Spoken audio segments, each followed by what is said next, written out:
Fala galera, beleza? Vamos continuar no nosso treinamento. Hoje nós vamos falar sobre a renda fixa. A renda fixa é um grupo de investimento mais conservador, com baixíssimo risco. No mercado financeiro, nós temos sempre duas pontas, né? A ponta que empresta dinheiro e a ponta que pega emprestado. O Banco Central, ele determina uma taxa básica de juros, chamada de Selic. Essa taxa básica de juros, ela serve para as duas finalidades. Ela gera o mercado financeiro, né? Ela é baseado nela. Então, assim, o CDB. O CDB é um tipo de aplicação que hoje substitui a poupança, porque tem uma taxa melhor. E o CDB funciona assim: você, ao investir no CDB, você está emprestando dinheiro para o banco poder emprestar para outras pessoas, ou emprestar ou fazer financiamentos. Então, esse dinheiro ele vai circular, você está emprestando. Então, quando você empresta para o banco ele vai te pagar uma taxa. E aí ele vai repassar para outra pessoa com outra taxa. E é aí onde o banco ganha. Mas você vai ter que observar que ao escolher o ativo que você vai investir, você vai ter que ter uma noção de como funcionam essas taxas para você poder saber escolher qual o título melhor. Então, dentro da renda fixa existe títulos como CDB, a própria poupança, que eu não aconselho, porque a poupança ela não tem uma rentabilidade boa, porque no mínimo o seu dinheiro ele precisa acompanhar a inflação para não perder o valor de compra. Então, se você guarda um dinheiro hoje para você, por exemplo, comprar um carro, se ele não acompanhar a inflação, no momento da compra ele já não vai mais valer o valor do carro. Então, no mínimo, ele tem que acompanhar a inflação. E a poupança hoje não cumpre mais esse papel.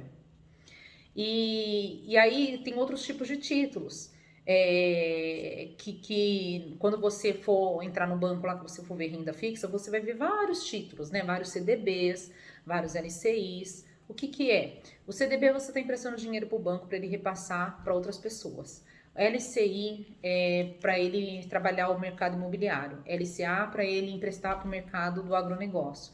E o Tesouro Direto, que também é bastante conservador, você está emprestando dinheiro para o governo. Existe risco de você não receber esse dinheiro? Não. Existe risco do governo quebrar? Acredito que não, né? O Brasil capenga aí desde 1500, mas não quebrou ainda e nem vai quebrar. Para ele quebrar, todas as instituições financeiras têm que quebrar antes dele. Então não existe risco. E mesmo no CDB, quando você empresta dinheiro para o banco, existe uma coisa chamada Fundo Garantidor de Crédito, que prevê que você receba de volta se caso a instituição financeira onde você colocar o seu dinheiro quebrar. Então eles devolvem até 250 mil por CPF.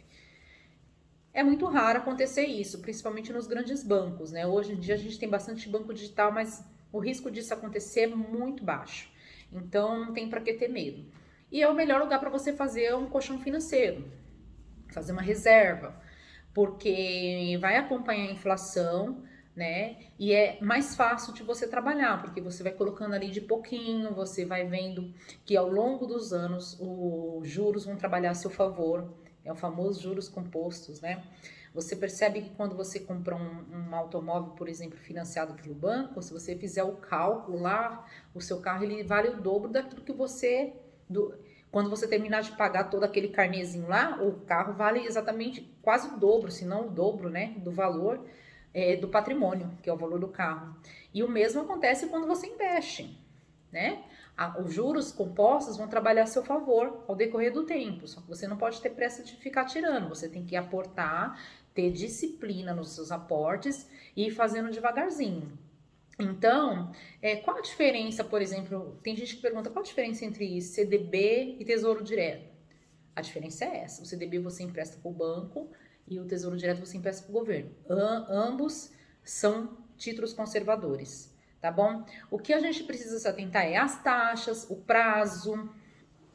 Eu vou fazer um outro vídeo só explicando isso para não ficar muito complexo esse daqui, entendeu? Aí você tem que entender direito o que você está fazendo para você saber que caminho você vai trilhar, tá bom? Eu vou fazer um novo vídeo explicando sobre essa questão da taxa, dos prazos e como é que funciona para você resgatar. E depois eu vou mostrar para vocês como é que se faz isso na prática, tá bom?